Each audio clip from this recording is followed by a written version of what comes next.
I am General Harkins, commander of the U.S. Military Assistance Command in Vietnam. Here today, the U.S. Army, Navy, Air Force, and Marines are joined together in a common effort to help this country. Nowhere in the world today are we more aware of the inseparability of the problems of a people involved in fighting a war and building a nation than in Vietnam. For here is the rendezvous of all the historical forces in this century. The communists have long sought to take over in Vietnam, and the first phase of struggle after World War II resulted in the North-South partition directly reflecting our divided world. Now, this young nation, remaining on freedom's side, is engaged in a war which is as hidden and stealthy as it is relentless and exhausting. Responding to the request of the Republic of Vietnam, the United States has come to help, as we have helped and are helping all free people who seek to defend themselves from the communist scourge. The U.S. effort to our Vietnamese allies is a vast and comprehensive one. It involves political, economic, psychological, and military measures. All of the armed forces of the U.S. play a part. Because our efforts here are so comprehensive, the whole story cannot be told in 30 minutes. Today, our focus is on the U.S. Army Special Forces, one important part of our overall effort.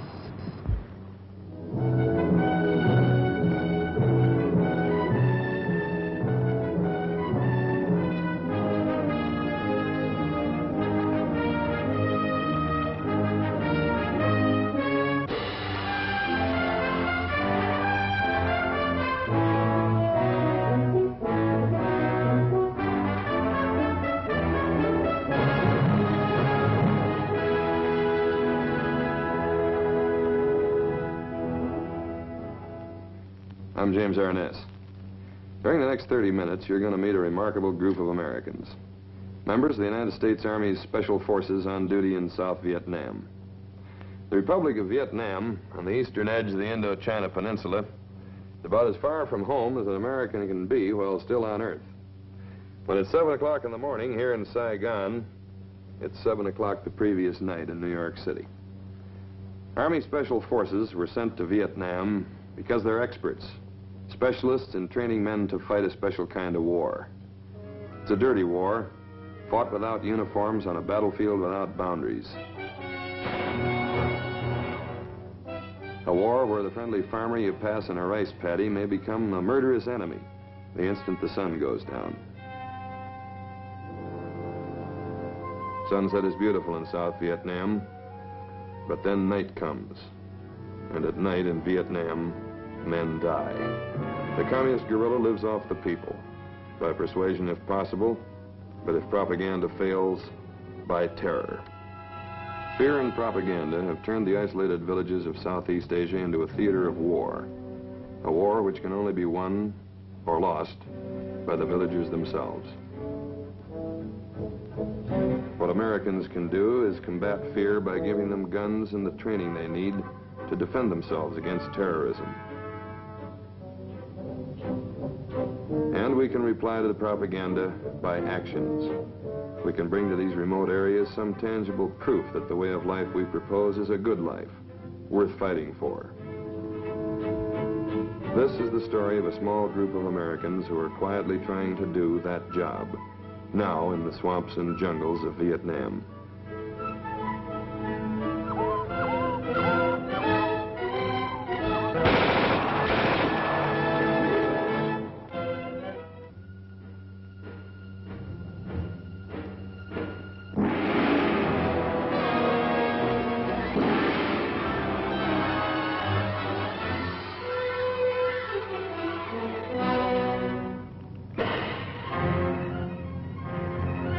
Wars come in various sizes, wearing different labels.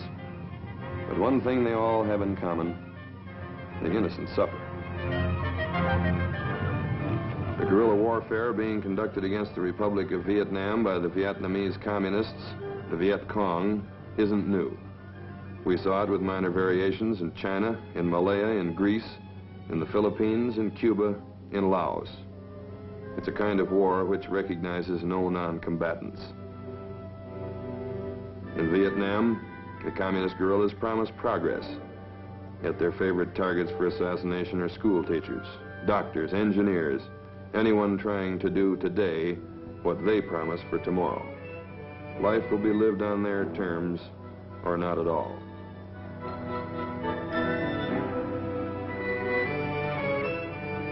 What happens to Vietnam will depend in the end on who wins the villages.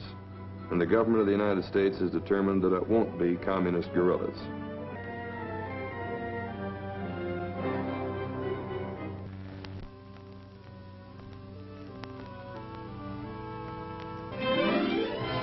This is Major General William B. Rawson.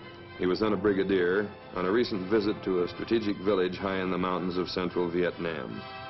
As Special Assistant to the Chief of Staff for Special Warfare, he has come to inspect the village defense system, established here by a 12-man Special Forces team, a handful of Americans who in a few short months have converted a remote, guerrilla-infested highland plateau into a major training center of anti-communist tribesmen.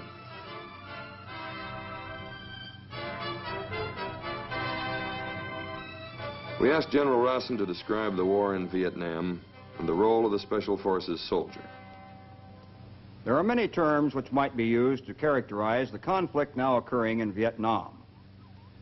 For the general public, the best known probably is guerrilla warfare. However we refer to it, there can be no question that armed insurgency on a large scale is taking place aimed at the destruction of a people's national independence. It is the policy of the United States government to advise and assist the people of the Republic of Vietnam in their struggle to defeat the communist insurgency which strives to eradicate their freedom. The American soldiers you will see in this film are part of our assistance effort. As members of the U.S. Army Special Forces, they are among the most highly trained military personnel the world has known. Each of them has been trained in a variety of skills which in more conventional organizations would be distributed among 2 or more individuals. These soldiers possess the capability of going to remote, primitive regions of the world to live with the people, eat their food or share their lack of it, learn their language, their customs and taboos, and win their confidence and respect. The future of such areas as Southeast Asia ultimately may be determined by events taking place in remote jungle villages which appear on no maps, by acts of violence occurring only under the cover of darkness, by wars which can be won or lost before the world is aware that a war has even begun. This film documents a small part of what the armed forces, and particularly your Army, is doing to assure that such conflicts, wherever they may be forced upon us, can be resisted successfully by ourselves and our allies.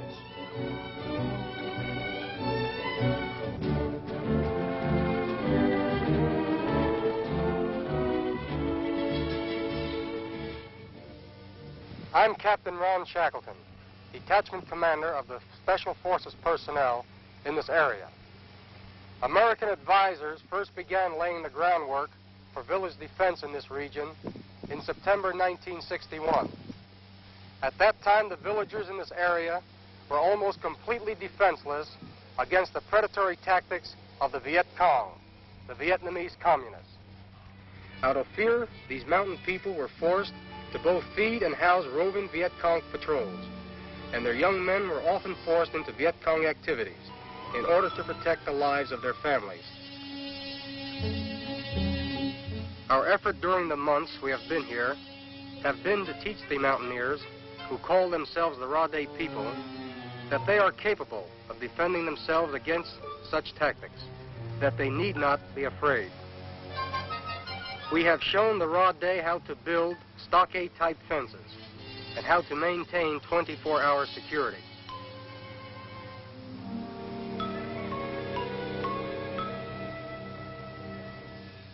This is Master Sergeant John Slover, who has just returned from observing a patrol. Through an interpreter, he will comment on his observations. Dwayne, tell the patrol that they did a very good job today. There's just one point I want to stress. Some carried their weapon down like this.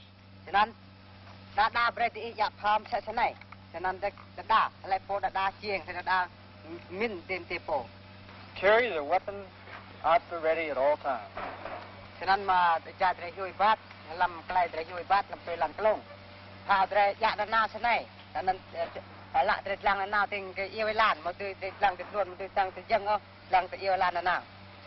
Where their eyes are, so is the muzzle of their weapon.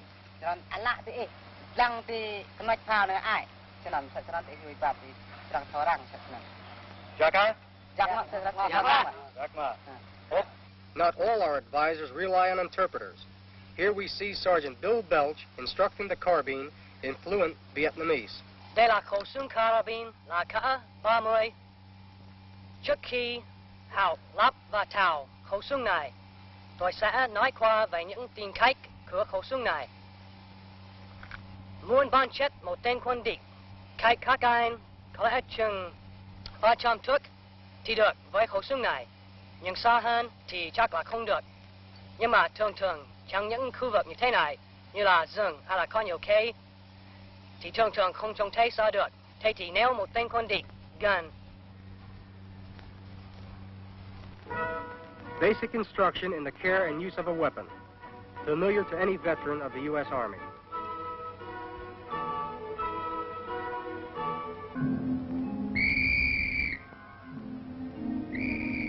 In this class, one of our raw day instructors is teaching his men a technique in search and seizure for arresting Viet Cong agents.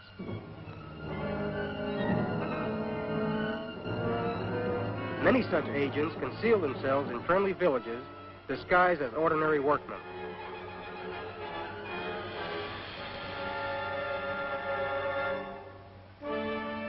These men are from surrounding villages. They have come to our village seeking training which will enable them to provide their own defense against guerrilla bands.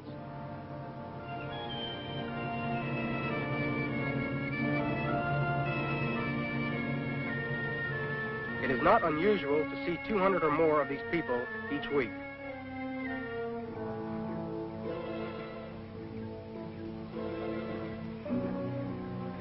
Outside the village gate is a sign which says, "Here, no Viet Cong need apply for rice or any other assistance, that this is a free village which is no longer afraid." We have taught our friends small unit tactics and given them modern equipment with which to defend themselves. People who once defended their freedom with a crossbow are now learning to use rifles, submachine guns, and grenades.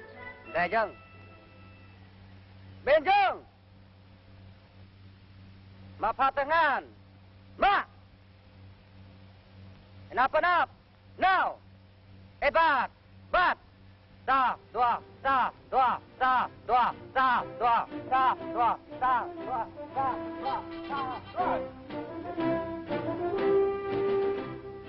Today, these Rade people, who are in some ways very primitive by American standards, are among the best anti-guerrilla fighters in Southeast Asia. As our program expands, new Special Forces teams are moving into other villages, always with the same goal, to teach people who value their independence how to preserve it. Okay, Odie, your boys got all your equipment. You're all set to go just about now, aren't you? Okay, fine. Well, you know that we're going to have trouble to the south. When we first set the circle up here, VC didn't know what we were doing. And it took them about a month to really figure out just what we're about to do there. So when we move to the south, they already know just about what we're going to do. And once we start building up the same defensive systems we had up here, they're going to try and hit us as soon as we start. So we're going to have to watch that. Well, Odie, for the past couple of weeks, you and your team have been here observing my team work with the Rade people in village defense. You've been exposed to some of our training problems, our logistical problems, and some of the problems that arise from working through interpreters. If there are any questions that you or your team have at this time, or any other way that we can help you, please feel free to ask. Thank you, Ron. The last 2 weeks have been very beneficial as far as our team is concerned. We've learned a lot as what you mentioned, the interrogation and so forth, and the training with the Rade, working through interpreters. And one point that you can help us with, though, is on this field headquarters there you've got set up. Where we're going, we'll probably be working decentralized training rather than centralized, and the results you have may help us down there. But when we go to the other area, I'm afraid that we're going to have a few more problems down there that we don't have here. For example, a different tribe, and plus we're working with two different types of group of people, the Dips and the Mill tribe. And we can take what you have given us here and then modify it to meet the situation down there. As far as equipment-wise, I think we pretty well got everything you had. How about lesson plans and training schedules there? We're okay on that, but we'll probably have to make some changes as our situation goes along. Okay, Van, how about the commo situation? It's pretty well in hand? Well, we'll try the same system they're using here. If that don't work, we'll change it. The villages of Southeast Asia were old in the days of Julius Caesar. Throughout their long history, they have been regularly conquered, oppressed, liberated, and invaded again. In the best of times, lives here are neither long nor easy. Maybe it's not surprising that the villagers of Vietnam have simple ideas about what makes a friend. Friends are people who help. Medics of a rather special kind are part of a special forces team to care for their own men. But in isolated, often disease-ridden hamlets where no doctor has ever gone, a special forces medic with his extensive specialized training may be the only contact with modern medicine the people will ever have. Okay. I'll give you this slip here. Write down the medicine and you can pick it up. The use of military personnel to win friends as well as to fight is gaining ground in Vietnam. A villager is likely to be more interested in a new roof for his house than in the outcome of the Cold War or the threat of communism. The training and advising of Vietnamese civic action teams for work in the villages of Vietnam may be one of our major contributions to the defeat of communism in Southeast Asia.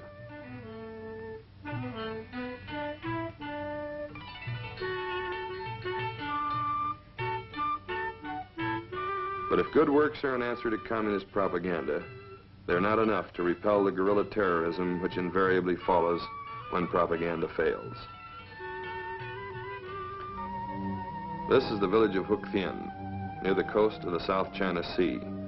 By refusing food and volunteers to Viet Minh guerrillas, these villagers subject themselves to 250 guerrilla attacks in 5 years. That's an average of one a week. They're about to show an American visitor how they survived. A typical alert, which here is more often real than practice.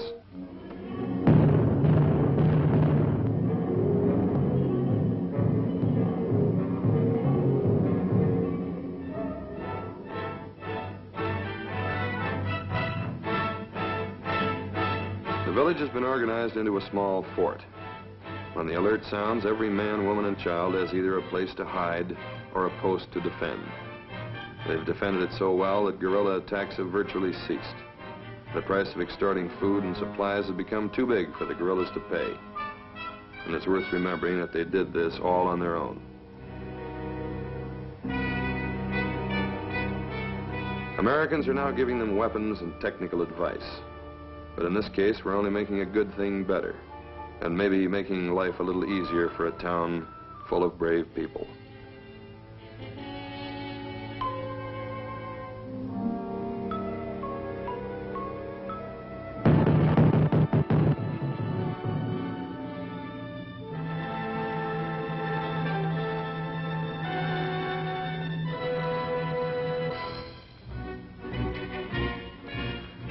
All the bravery in the world won't win a war from behind a stockade fence. Sooner or later, you have to take the fight to the enemy, whether he's an army or only a band of guerrillas prowling the surrounding jungle. At a Special Forces training camp outside Saigon, volunteers from the village of Hoc Thien are training to carry their war outside the gates.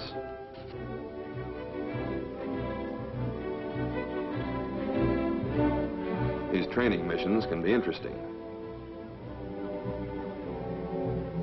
The jungle is never safe. And when you practice searching for guerrillas hiding in jungle villages, you're always liable to find some.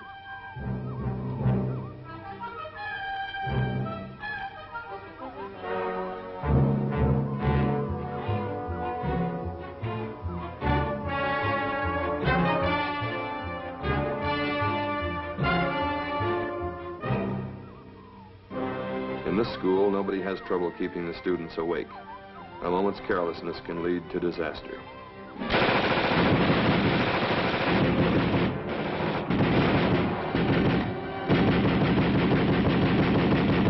You don't cross a clearing, pass a temple, or walk through a cemetery without making sure.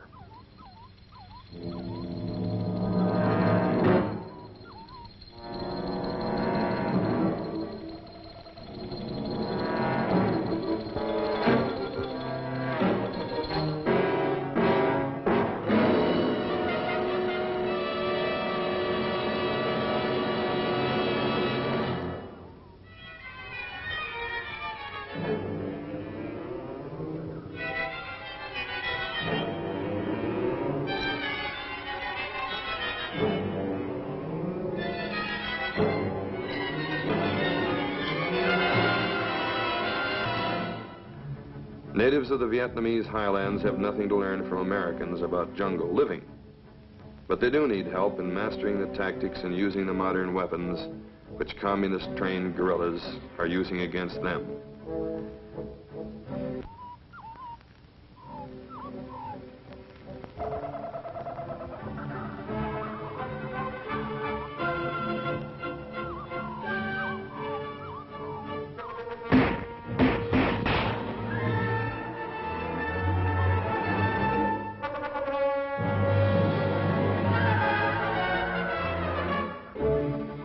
Like mountain people everywhere, they are natural soldiers who learn fast.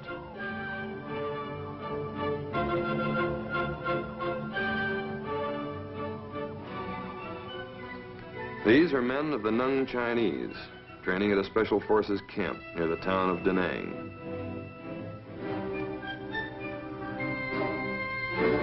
They are already some of the most experienced anti-guerrilla fighters in Southeast Asia. In 1954, 25 of these same men turned back an assault by 1,000 Viet Minh soldiers, killing 600 in the process. These are mountain people of the Katang tribe. They and their U.S. instructors are drawing rations of dried shrimp and rice for a week-long jungle patrol. A joint training exercise with soldiers of the regular Vietnamese Army. It will have the added practical advantage of making life difficult for a battalion of Viet Cong guerrillas who happen to be using the same jungle.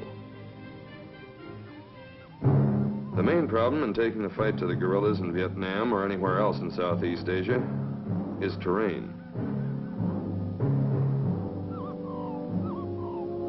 Ordinary means of travel are too slow to counter the hit-and-run tactics of communist guerrillas.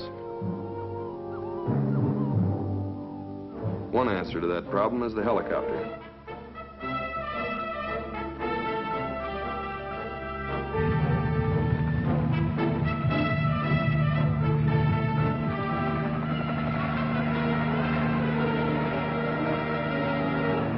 Helicopters manned by pilots trained to fly at treetop level can bring troops into a guerrilla-occupied area the moment their presence becomes known.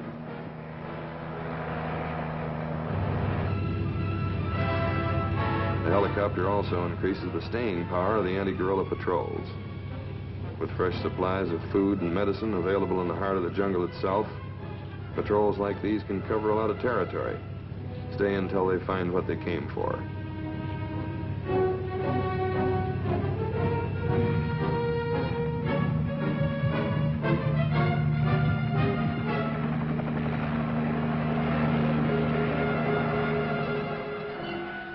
The communist guerrilla is beginning to learn that there are fewer places to hide in the jungles of Vietnam.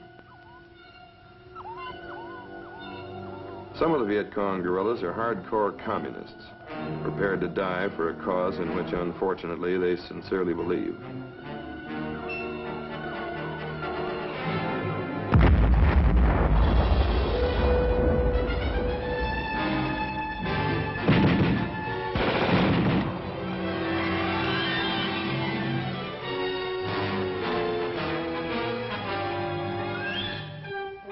But the Viet Cong also includes men, many of them, who only want an alternative.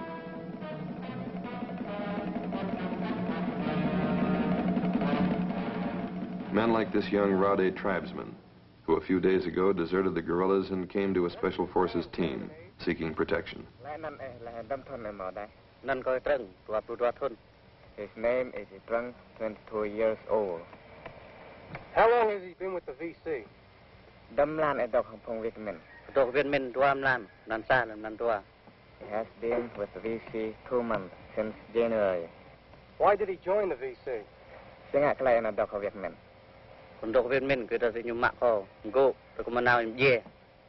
He joined VC because VC forced him, pressed him to go in jungle. Why did he desert the VC?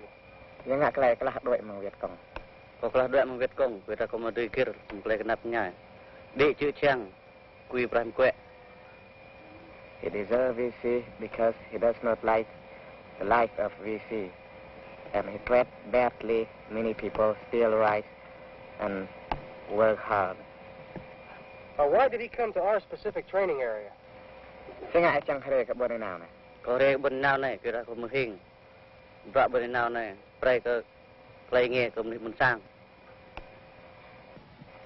He come here because he knows that program in Buenos now is for Rade people and for Rade benefit, and he want to work here to help Rade people to have better life. How large was the group of VC that he was with?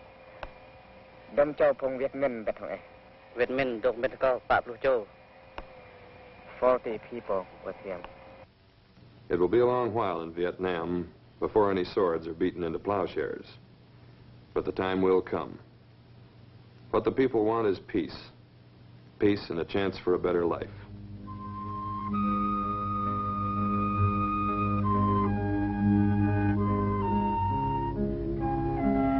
The Communist Viet Cong promises them progress, but in the meantime, creates a world where peaceful citizens must go armed in fear of their lives.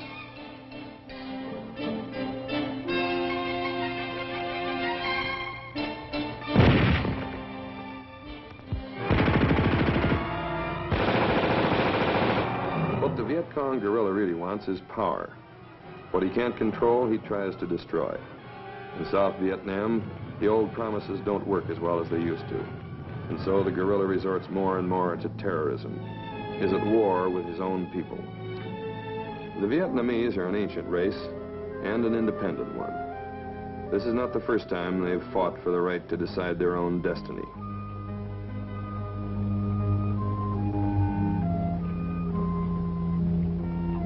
For 2,000 years, they've defended that right against all the emperors of China, against the cavalry of Kublai Khan, against modern armies using machine guns and airplanes. Given time, they will send today's would-be oppressors to join the others in defeat. Our purpose in Vietnam is to give them that time.